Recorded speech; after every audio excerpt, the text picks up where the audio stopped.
కమ్మని తలపుల కావ్యమయే కవితలు రాసే మౌనమది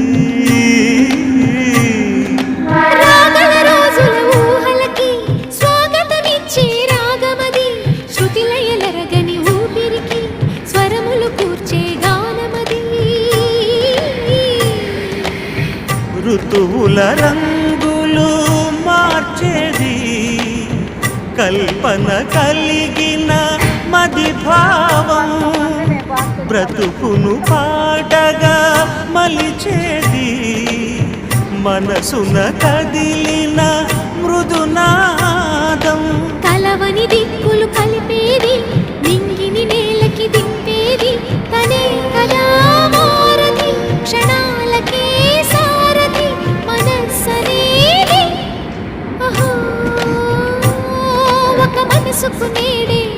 పుట్టిన రోజు అహో తన పల్లవి పాడే చల్లని రోజు